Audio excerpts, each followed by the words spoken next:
Atlanta versus New York. Which is better and why?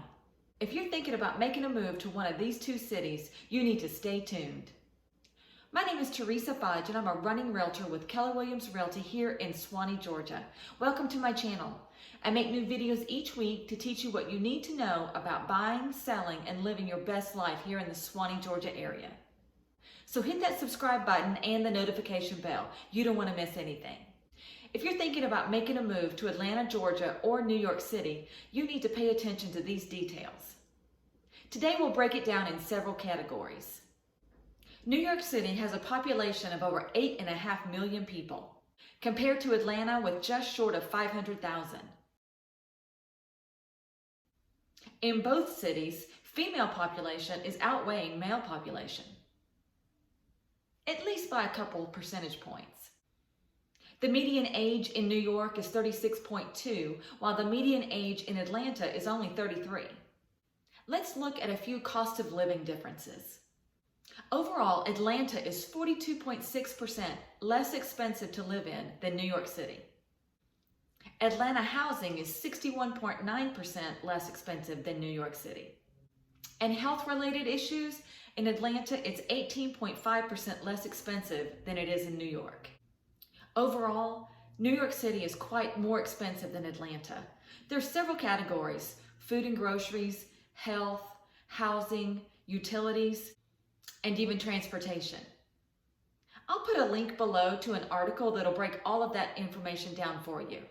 When it comes to future job growth, Atlanta is beating New York by quite a bit. It has 46.8% future job growth, while New York is still at 30.7%.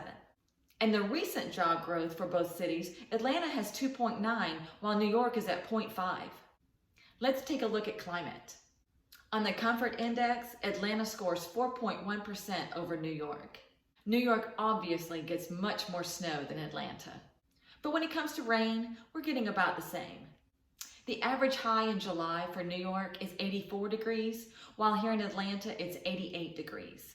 The average January low temperature in New York is 26 degrees, while only 33 degrees here in Atlanta. While both cities are getting well over 200 days of sunshine each year. Let's take a look at some education statistics. Atlanta spends 36.4% less on each student than New York. The student-to-teacher ratio in Atlanta is 291.4% higher than New York. While Atlanta had 10.8% higher residents graduate from high school than New York. Here in Atlanta, 48.7% of our population has a 4-year degree compared to 36.7% in New York. Let's look at a few financial figures. In Atlanta, the average household income is $51,700 per year, while in New York, it's $58,000 per year. 17% of those living in Atlanta make less than $15,000 a year, while 15.7% in New York. And on the other end of that scale, 10.2% of those in Atlanta make over $200,000 a year. In New York, that's 9.2%. In both cities, management, business, and finance seems to be the biggest source of occupation. In Atlanta, that's 22.7%, while in New York, it's 15.9%.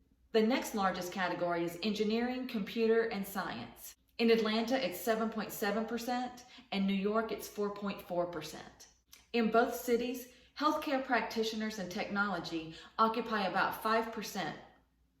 Let's take a look at a few categories that apply to our health.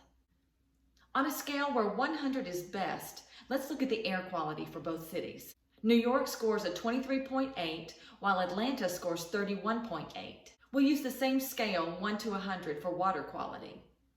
New York is 40, while Atlanta is 48. And if you look at the number of physicians per capita, New York has 151, while Atlanta has 365. In the overall cost of health in each city, Atlanta scores a 92, while New York scores 113. Let's look at some housing data. In Atlanta, the median home age is 41 years, while New York is 68 years. And that median home cost, in New York, it's $680,000 compared to Atlanta at $259,000. That's a big difference. And those homes are appreciating quite a bit as well. In Atlanta, they're appreciating by about 11.6% each year. In New York, by 6.4%. And over the last 5 years, Atlanta has seen a 68% appreciation, while New York has seen 27%. And in New York, the average rent is $2,300 a month, while in Atlanta, it's only $1,600. But what if you're going to be commuting? Let's take a look at those numbers. The average commute time in Atlanta is 26 minutes compared to 41 minutes in New York. And 68% of those in Atlanta are commuting by car, while only 22% are in New York. And in New York, 56.5% are commuting on mass transit, while only 10.2% are in Atlanta. And 10% of New Yorkers are walking, while only 4% are in Atlanta. Those are just a few pieces of data comparing the two cities, Atlanta to New York. If you're considering making a move and I can help you in any way, please let me know. All my contact information is always in the description of the video. If I can help you with anything, just give me a call, shoot me a text, or send me an email. I'll see you on the next one.